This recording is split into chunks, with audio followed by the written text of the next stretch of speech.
Each time we gather together, a theme arises. Last time when we were all together in Germany, the theme that arose, you probably remember, was silence, I kill you. But the theme that arises for the few very short days that we're together this time is time and place. What could they mean? Time and place. But perhaps the stories to be told will reveal for us the deep significance of this. But first, there's a simple story that has a great depth. Mola Nasruddin was not feeling very well, so he went to the doctors, and the doctor said, "Mola, I'm very sorry, you've come to me too late, because I fear that you are going to be dead before the sun rises in the morning." Well, of course, the mullah was very agitated and upset by this. So he went home to his wife and he told her what the doctor had said. And then he said to his wife, "Wife, beloved wife, since I'm going to die before morning, could we make love just one last time?" So Mullah Nasruddin and his beloved wife made love. And then Mullah's wife went blissfully to sleep. But the mullah tossed and turned and tossed and turned. All he could think about was how soon the dawn was going to arrive and he wasn't going to be here anymore. So, as the night progressed, he thought to himself, well, just one more time. So he shook his lovely wife and he said, "Wife, wife, please, please, just once more." And by this time she was very sleepy and she rolled over and said, "It's all very well for you, but I have to get up in the morning."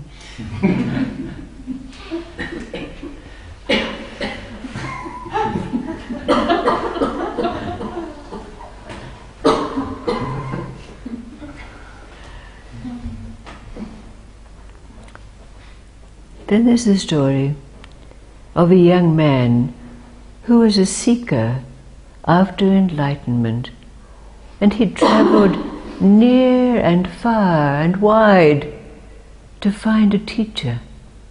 And finally he was pointed to a cave high in a mountain, and after making the very hazardous trip up to the top of the mountain, he found there his master of masters. He remained with this master, receiving the teachings, the wisdom of the ages, and he grew in spirit for some long years. But then there arose in him a great need to give thanks, to express his appreciation to his master. So he went to his master, "Master, Master, how can I thank you for all that you've done for me, the wisdom you've imparted, the blessings you've given me?" And the master said, "But I need nothing but this need to give expression to his gratefulness. His love for his master was so great that he badgered him day after day. Master, what can I give you? How can I show you? And finally, the master, pretending to be a little exasperated, said, all right. You see, down at the bottom of this mountain there runs a clear, crystal clear stream. Bring me then a cup of water from this spring. The young man was so thankful to at last learn that he could give expression to this longing to show his love and appreciation, that he dashed off down the mountain. But by the time he reached the base of the mountain and the stream that ran past, the night had fallen, and it was too late for him to climb back up the mountain with that cup of crystal clear running water. But he saw a light in the distance, and so he followed it, and there he found a farmhouse where he sought hospitality for the night. This was given to him very graciously. The farmer invited him in. There was soup and hot bread and hot tea. The farmer and his wife, who had a daughter, could see that the young man was special. He had an aura about him.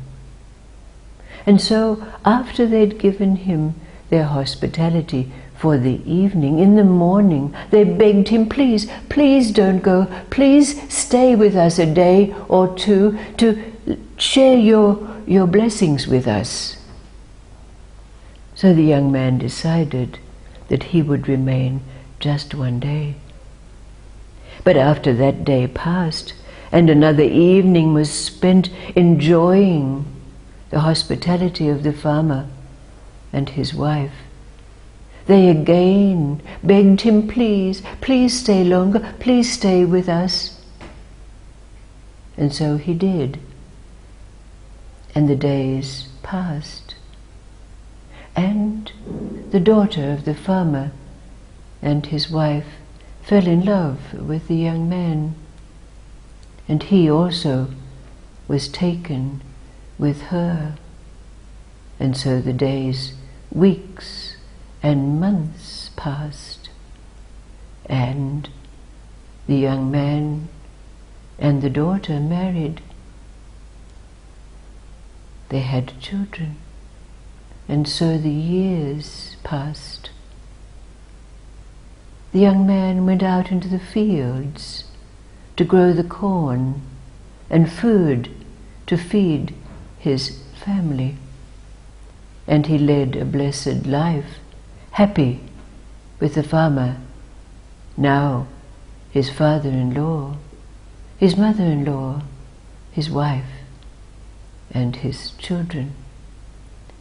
And the years passed, and grey flecks came into his hair. But he lived well and happily. But then, one day, as he was standing out in the middle of his field, the corn ears waving around him, he heard a great roar in the distance, and that roar grew greater and greater until his ears were filled. And as he looked, a huge wave approached. That wave enveloped, flooded the fields and trees and mountains in the distance. And as it roared louder and louder, it came closer and closer.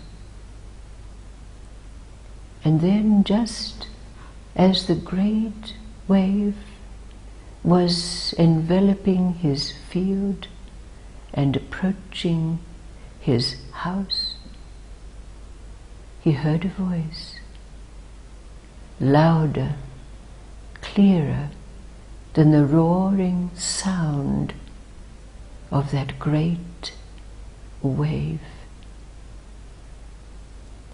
Where is my glass of cool, clear water?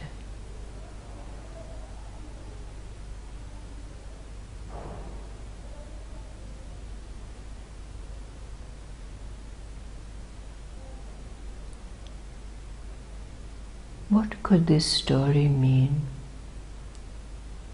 relative to time and place in the coming days? Perhaps this will be understood.